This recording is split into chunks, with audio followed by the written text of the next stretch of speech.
I want to ask you a question about something called the reticular activating system and its role in all of this. Is this the sorting part of the brain? Is this correct? Well, the reticular activating system, let's talk about it on two levels, Okay. okay? So the RAS, or reticular activating system, is really responsible for information that's coming from the higher centers to the body and from the body back to the brain. So it's an editing system. Mm-hmm. And so if you're sleeping on a Sunday afternoon and you all of a sudden you hear the cat clanging around on the counter and you just baked a blueberry pie, your reticular activating system would pick up something in your environment and you would come to your awareness, okay? Right. So from a survival standpoint in antiquity, it's important because that's how we select information for predators and possible threats in our environment. There's just a junction box in the center of the brain called the thalamus, and it's just a big Penn station where the neurons from the body pass up to this junction point, and then they branch out to the higher centers of the neocortex. So information is traveling up and down the reticular activating system, and it's a network at the brainstem where information is sorted out, is the best way to say it. So the reticular activating system from a subconscious standpoint is filtering data. Right. To allow certain information to go from your body to your brain and your brain to your body.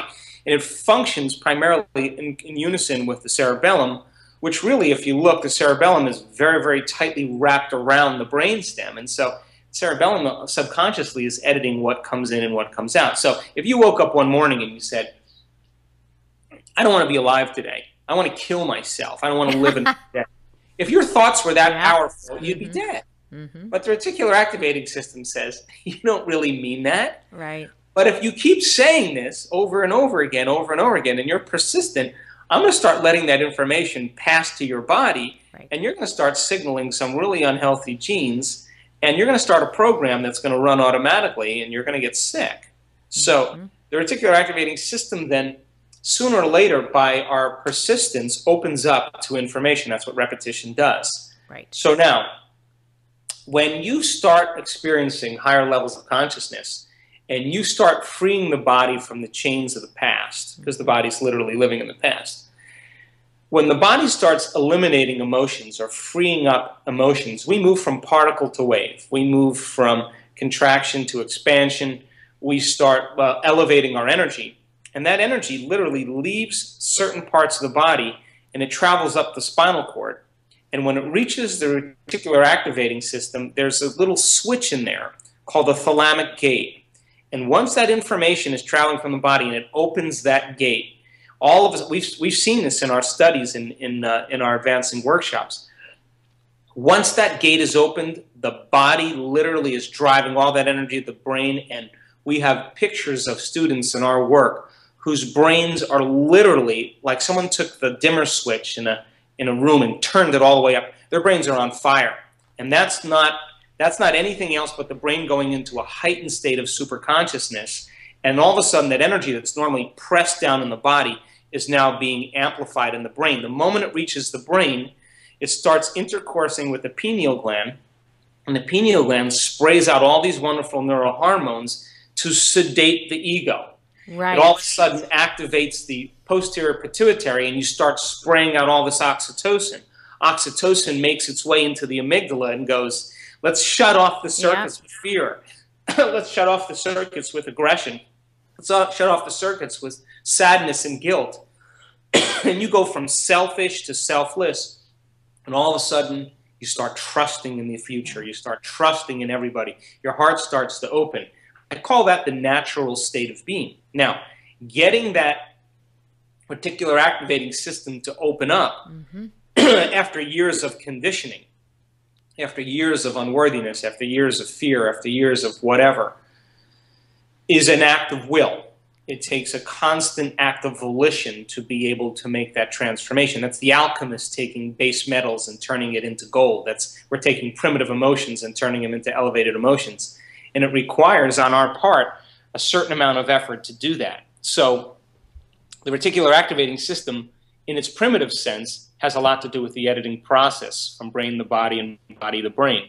But by the same means, it's also the switch that activates higher centers, and the brain goes into high gamma frequency, and that's the moment you'll never forget that experience ever, because it's etched in your three-dimensional architecture cerebrally. I had a similar experience when I hit bottom as an alcoholic and an addict. They always say that every alcoholic has to hit bottom. So I completely became a new person, literally overnight, in an instant of complete and absolute surrender when I thought I was just going to die. And a part of me did die.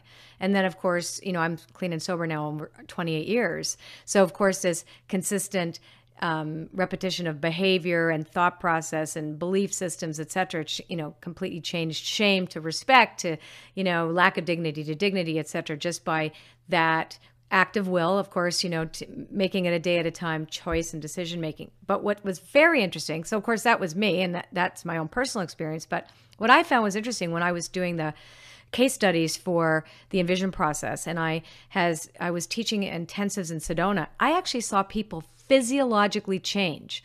Like, we saw this one woman had come in who became taller. Her hair looked different. I mean, it was like went from gray to almost light brown. We were shocked. Like, people's entire physiology would change in a weekend in front of my eyes. Now, I didn't have a system at that point because I was still really playing around with what Envision could do with people and the steps I took to bring them into that state. So I'm not a scientist. I didn't have any way to measure it. But after the fact, those people who continued to want to reinforce that state of being did change and others did not. But that was really interesting to me. And now that's one of the reasons why I decided to teach this to coaches as a way to get their clients out of their, that kind of ancient thought process. They don't even realize why they're stuck, just to get them to a different vantage point to say, oh, wow, wait a second, I can feel like this just a minute now, so that you can almost short circuit the old. So it absolutely is. Turns out that even some of the best geneticists right now are saying that your genetic expression changes on a moment-to-moment basis if you're changing on a moment-to-moment basis. Mm-hmm.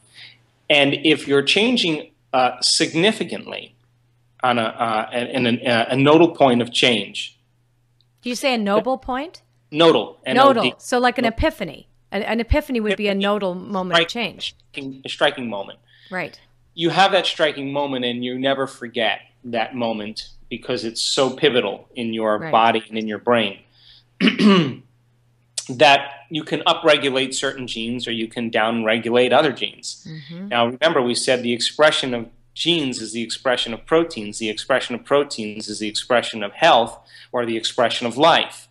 So then stress hormones and primitive emotional states of anger and hostility and aggression and fear and anxiety and pain and suffering and hopelessness, powerlessness, those emotional states that are connected to those primitive stress hormones tend to really shut down gene expression. So people who are living by that state for an extended period of time, they're pretty much their body's running on a genetic program mm-hmm. because there's no new information coming in. But when we begin to change our internal states, and the insight or the realization has to be coupled with a strong emotional charge, an energetic charge. I like to use the words energetic because the person who's drinking strychnine is not moving into an emotional state. They're changing their energy. And the decision, when we make a decision with such firm intention that the amplitude of that decision carries a level of energy that's greater than the hardwired programs in the brain and the emotional addiction in the body, and the body begins to respond to a new mind, that moment is an experience that we never forget. And that's the moment, literally our past disappears because neurologically and biologically and chemically and genetically, you're literally restructured in a matter of seconds. So then, I talk about this in one of the chapters in You Are the Placebo. They took a group of men and brought them on a retreat in New York State, and they made them, through a process, live as if they were in their 20s again. And they created an environment completely. I actually read a study about that. I'm sorry to interrupt you, but it's pretty amazing. Carry on, because it's a great story. It's Ellen Langer's study. So what happened was, and they couldn't bring anything that reminded them of their present life. They had to live as if they were in their 20s, and they set up the environmental conditions for that. And they lived there for just a week or so. And at the end of the study, they measured their height, their weight, their range of motion, their finger lengths, and they found out that these men literally transformed their physical appearance. Yeah. So then by moving into a new state of being, your personality creates your personal reality. By moving into a new state of being and reminding themselves of who they really are or who they believe themselves to be, there were physical changes that took place. They did not have to say, I'm going to signal new genes to make my synovial fluid better in my fingers, or I'm going to decrease the amount of arthritic change in my knees. Or they didn't do any of that stuff. All they did was move into a new state of being.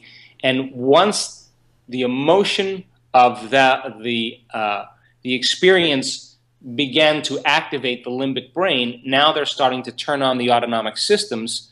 And in a matter of seconds, there's epigenetic changes that begin to take place. So when a person has those transformative moments, there should be biological effects as a result of it. Now, if you have more intention behind it, and just based on this conversation, you begin to realize, oh my God, who am I being every day? Am I being a stressed out, person that doesn't love life? Or, well, that is really what your biology now is really reflecting. Right. So a transformation that takes place in a matter of moments where a person really dies to the old and surrenders to it, and then has a new moment of possibility. And that possibility is coupled with an elevated emotion. They are no longer in their past, and their biology will literally reorganize itself to reflect the new mind. Let me ask you a question about this, because sometimes people are so attached to their old story, because the narrative is the voice of that, right? The narrative is the voice of that you hear that tells the story of the experience, right? So people can see the possibility in that moment, but because they're so used to the old familiar. So again, I go back to this idea of repetition. So you never forget the moment of change, and I know you don't. You never ever do. I mean, any epiphany I've ever had, including when I had my motorcycle accident and I had to stay in bed for 6 weeks, and I literally could not get out of bed for 6 weeks. My husband had to take me to the bathroom, the whole 9 yards. And one would think being completely without movement, etc. But I was very aware that this was a blessed experience that was like an initiation. And I'm like, something in me has to die in order for this to change. I ended up losing weight. I ended up looking younger. I ended up being able to get back on my motorcycle. I ride better now. It was bizarre as to what has happened. So it's always exciting too. And then I knew that I had a choice to go back to the old thought process that actually put me in the position to have that accident, right? So what I notice coaching clients is that the hump or the hurdle that we all have to overcome is the psychology of the past that is still very inviting. Again, I just want to bring back that gap moment, where you have to cross that river. But once you're over there, you really can see sustainable success. I mean, you don't ever have to go back there once you know that you don't. I think that's also the thing, is people need to know. That's called wisdom. A memory with emotional charge is called wisdom. But the problem is that we kick and scream the whole way because we're so conditioned that the results have to be so immediate, and we have to be so comfortable, and change is so inconvenient, and it's messy. And you don't really like yourself in the process. But I mean, I call it the great unmaking. It's true. Well, it's the making and unmaking and remaking and unmaking, right? It's like art. It's like a big finger painting project. Well, I mean, that's what I was going to say. It's a creative process. And the creative process, I mean, I know just from writing a book, is the agony and the ecstasy. There are moments where you're in, and there are moments when you're out, and that's just the way it goes. And we all have to struggle before we have that shift in our brain. And there's been research to show that there's a moment where the right hemisphere finally takes over, and you all of a sudden have that moment of joy, and you're in love with your creation. But we have to go through this process, and the discomfort that we feel once we understand that is the death of the old self, that we can resurrect the new self with a new state of being. Then if you're consistently reminding yourself of all your problems and all your conditions and all the things that could go wrong, and analyzing, you're actually, in our research, we saw that when we analyze our life within the emotion that we've memorized, we actually make the brain more unhealthy. Yeah, So we anchor it.